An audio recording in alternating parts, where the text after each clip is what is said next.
welcome back to Moto Joshing. So today I'm just out for a bit of a ride, testing my new GoPro Session as well, so I have a camera facing back the way, so we'll see how that does, and see if we get any decent footage of it. I've probably got the angles wrong, these things take time to sort, so we'll see how that comes out of it. I just wanted to briefly discuss something that's obviously been going on this week, and that's the EU Referendum.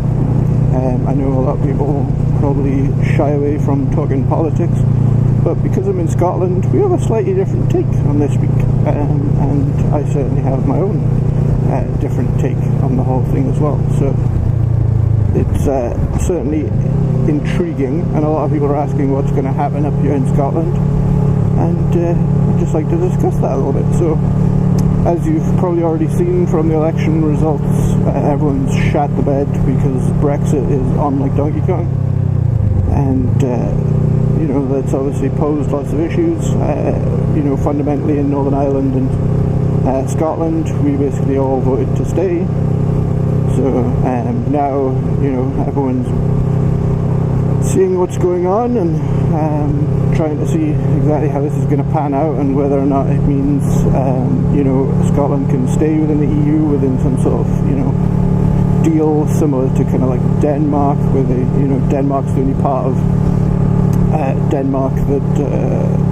the only part of that kind of arrangement of the three countries that Denmark has that actually has the EU, whereas Greenland doesn't, but still benefits because they can still trade.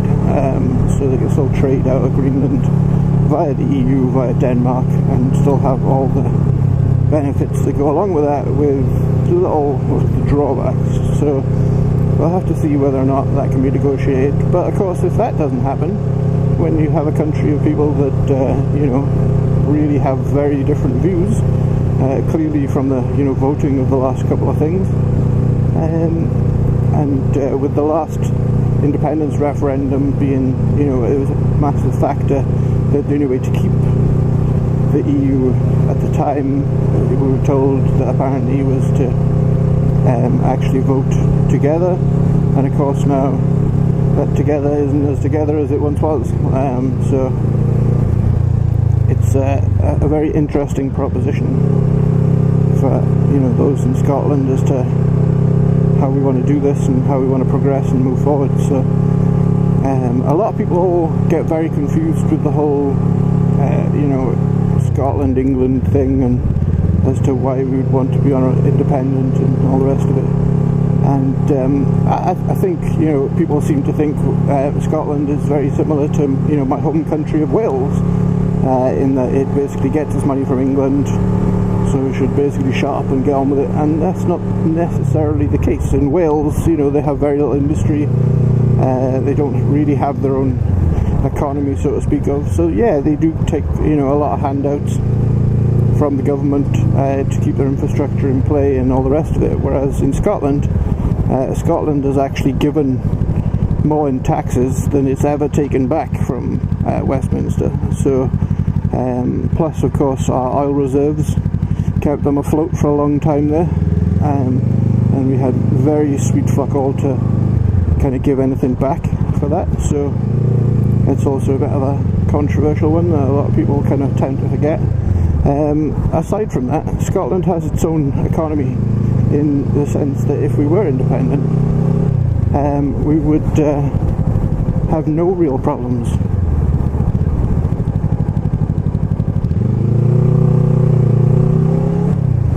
in holding our own.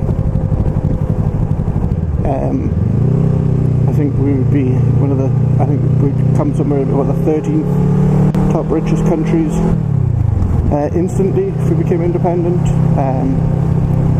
A lot of people obviously, you know, get out their hoop about it, and you know, they seem to think that we're the poor relation, and that's not the case. The other aspect of it, and I know a lot of people you know, got quite troubled with obviously oil and gas not being what it was here in, you know, Scotland and Aberdeen, and the cost of oil, and a lot of people made that argument that Scotland couldn't go it alone without oil.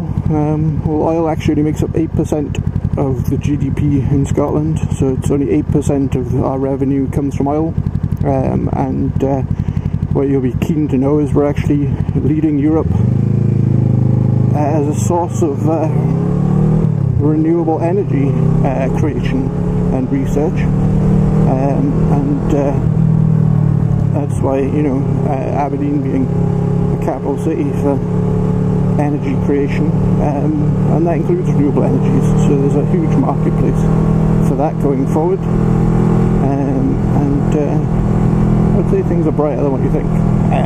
So haven't already figured out by now, yeah, I'm pro-independent, but I was actually leave for the EU, not for the xenophobic, racist stuff that everyone else seems to be spouting about, and I hate the fact that anyone that did vote leave, you know, the social media keyboard warriors have automatically dictated that those people that did vote leave were xenophobic, not, you know, haters of Europe, that we're all racist, and I can genuinely tell you that that's definitely not the case. I didn't vote for the EU to leave EU for any of those reasons. Mine was all around economy. At the end of the day, there are a number of failed economies within EU, a number of, you know, growing but not particularly well developed economies, and you know, the fact of the matter is that the EU is actually, you know, one of the slowest economies as a group in the world. It's not growing, it's actually going backwards, you know, and you've got countries like Spain, Italy, Greece that really aren't doing well. I just don't think they deserve to take our money if we're doing well. You know, grow their economies and hold on their own. So I just don't think the pet project of the EU has kind of run its course, and that's why I voted leave. You're entitled to your own opinion though. If you wanted to stay, and you know, that's fine. I have no problem with other people's opinions and other people's viewpoints. That's just my viewpoint, and those are my reasons for it. But as to whether or not this will trigger an Indy Ref 2, I think it might. I think there's enough growing dissent here in Scotland, and belief that we could probably, you know, do it, go on our own and do it ourselves. You know, previously we had Project Fear, where people were telling us, you know, it's going to be horrible, you're going to wipe out your economy and you're not going to be able to survive, and I think, you know, from this actual EU referendum you can see that most of that stuff is bullshit. You know, they just spout a load of shit during the campaign, and in the long run, you know, you'll probably not be, you know, as with all change, you'll be worse off initially, and you'll probably bring it back.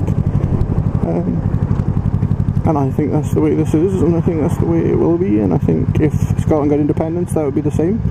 The only difference being is that you get rid of some of the bureaucracy, you take some of the you know, the powers a bit more local to home, where you can democratically attempt to sway the powers that be, although they're all self-serving dickheads, so, you know, at the end of the day, I think, you know, it won't be that much worse off, and it probably won't be that much better, but, you know, you're probably better with the devil you know, and I have a feeling that, you know, throughout Europe, it's all going to start tumbling now anyway.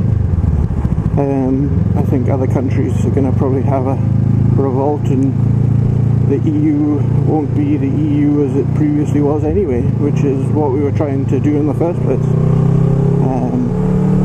But we'll have to see how that pans out, and where we go from here. But it's certainly interesting times, certainly for politics, you know, throughout Europe, you know, certainly the UK, and also, you know, for Scotland, and whether or not independence is coming. But I just wanted to give you my thoughts there, guys. Don't need to go full beans and, you know, dissent. You know, this isn't the Daily Mail forum, but, you know, I've certainly seen a bit of chatter about it, even, you know, on Twitter, within the motovlogging community as well. So I just wanted to give my tuppence halfpenny and hope that it was something that either taught you something or give another spin on something, even without the media bollocks. So yeah, thanks very much. I'll catch you on the next one, guys. Ta-ta for now. Bye bye.